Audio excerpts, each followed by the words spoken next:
What's up, guys? It's your boy Vince Ryder, and I just saw the new Helluva Boss episode. I know this video is kind of late. I know I've been busy with college and stuff like that, but I personally want to talk about this because I haven't talked about last episode. Actually, I did talk about Cherubs, that the episode 4. I did talk about that a little bit, but it was during my skate series of me playing, gaming skating, pretty much like a mixture of a podcast and playing skating. Pretty much, I did somewhat talk about it, and I did mention that how I didn't really like it much. It wasn't really that poppin', but that was just me. But for this one, not this episode. This episode was good. It was fire. I think I still feel like the Verosica one was still popping. Let me tell you, it was nice. But for episode 5, it was surprising. It was deep, and there was a lot of other stuff going around, and it pretty much expands the world in hell a bit more. So yeah, let's talk about it. And also, I was very surprised because Norman Reedus voiced in this episode. I mean, I feel like Norman Reedus, there is no other skit that is better other than literally a cowboy skit. I feel like he just does well when he's like in a Western Southern kind of, act, or in basically in that setting. Is just perfect for Norman Reedus. The same thing with like Clint Eastwood, that kind of deal. But yeah, I was kind of surprised with that, but I probably shouldn't be because he was voicing a cowboy named Stryker. And I think I did like Stryker here and there. I mean, reminds me of the Jungle Book snake thing. And also kind of, I don't know. I feel that Stryker could be like either the toughest kind of character, but I swear there's more about him. Like, origins of where he gets that weapon, and pretty much it goes into like the chrome weapon or the weapons, and basically him having the ability to kill demons, even though you can already.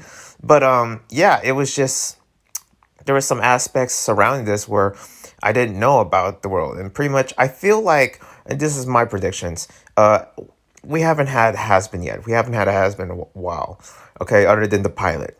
But after the pilot of Has-Been, I feel like Helluva Boss is sort of something that can help us really expand the world and understand what it is of, what is in the universe that is setting up for Has-Been. And Helluva Boss is kind of like doing like what's in the side, like what's around us other than basically what's in the middle. In the middle is Has-Been, if that makes sense.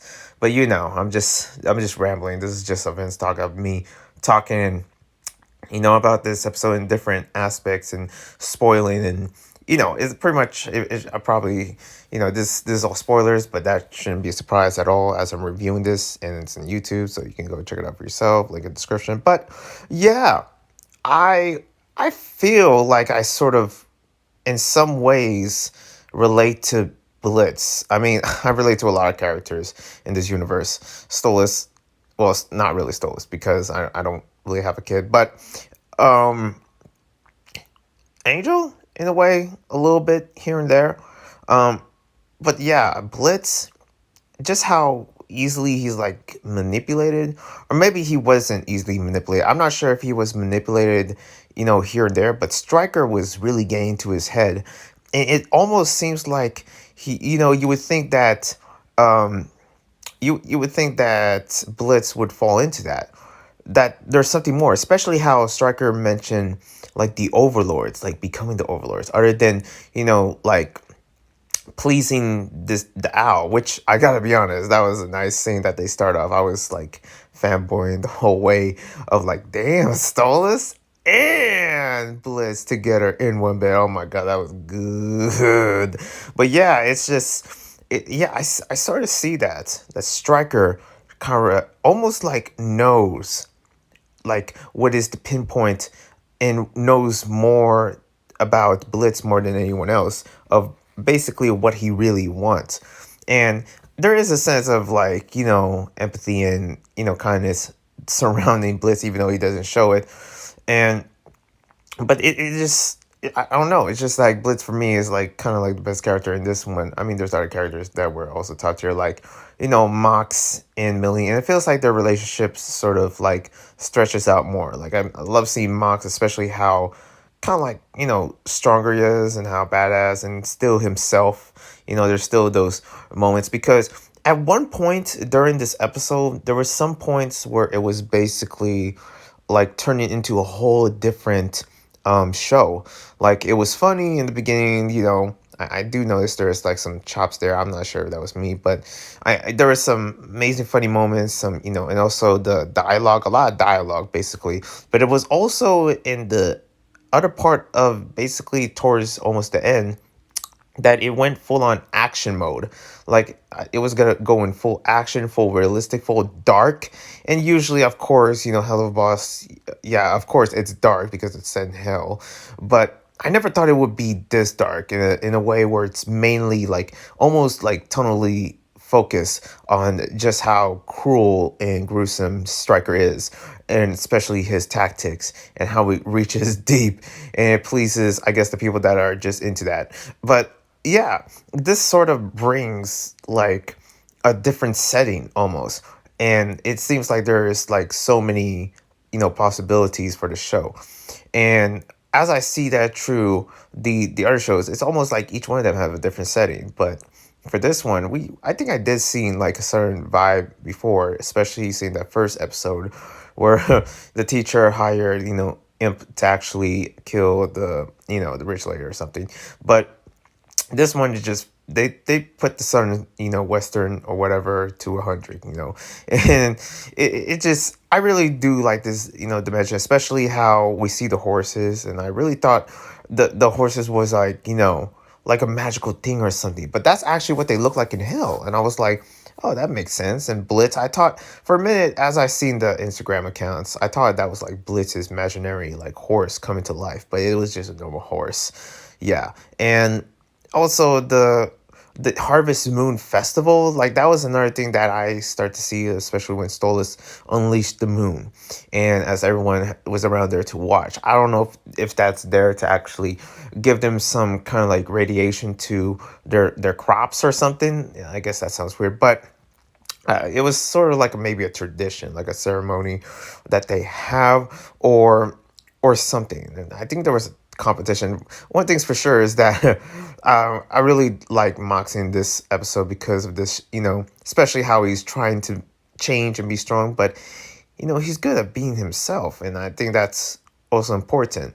And the funniest kind of scenes that I seen was actually the shark just clobbering Mox, and there seems like no like any mercy for him, but he's really going at it. It seems like he's been there's a lot of like certain moments where it was like painful to see the imps, especially what they were going through, especially seeing Millie with her leg chop and how like, geez, and also how getting like I don't know like elbowed, even though like Millie tried to stab like Stryker like so many times, but it didn't work, and I was like, what, how? But yeah, just overall like, and also we start to see Millie's family, which is like okay, and I do like how like the family doesn't really sort of accept and tries, pretty much Mox tries to find exception with the family, but only gets a little bit of it, but still doesn't get it. I'm like, that's nice. And also we see the brothers and sisters as well. That was good. It was cool to see, the brother, I think, during the scene when working, I guess, the big brother, and also we see the sister, which I believe is trans. I was kind of like happy to see that, and especially the horns kind of plays a role. The how the I think the female imps have like all black horns, but the male imps have like black and white horns, and we see the black and white horns on the sister. So that's sort of like a representation of trans, and then also it's no surprise that Hello Boss and has been, well, at least for me, that really represents like the LGBT community, and I wonder if that really plays a role in story to narrative in a way. I don't know, but yeah, this seems to be in some aspects a highly deep and also interesting episode. And I really want to get to spoilers and also talk a little bit like how the ending kind of, I don't know, the ending was confusing for me because I just like, come on, they could have cut it there. They could have cut it when Stryker hung up. They could have cut it there, and we couldn't see the mystery. But the mystery was, pretty much already shown as Stella, the wife of Stolas, and was basically hiring someone to kill husband. I'm like, and they were in the same table, and it seems like Stolas was not so phased by it, and I'm like, huh? What? So that ending kind of confused me. I'm just like, and of course Octavia, Octavia is like, yep, this is the life. This is how it's supposed to be. And I'm like, of course it is, because I don't know how tiring it could be, especially seeing the mother mad all the time, and pretty much Stolas day after day, just sort of losing grip to the, I guess, to the relationship to the wife, obviously, but also I'm not sure about the family itself, because I wonder if that episode tree really does, any help with, the relationship between, no, not tree, episode two, when about pretty much the father and daughter moments between Stolas and Octavia. Did that do much? I really hope so. But yeah, it was a weird ending. I'm not sure about it. But other than that, thank you guys for watching. I really dig this. It's setting up for something big. And I did see the trailer. There was a couple, I guarantee there's gonna be a bunch more episodes that I'm just looking forward to. But for this one, I don't know. I try my best to really talk about it and review it, and I'm not really reviewing it. I'm just talking about it because I do love the universe of the Has Been universe. Anyways, I'll see you guys next time. It's your boy, and yeah, let me know if you want more.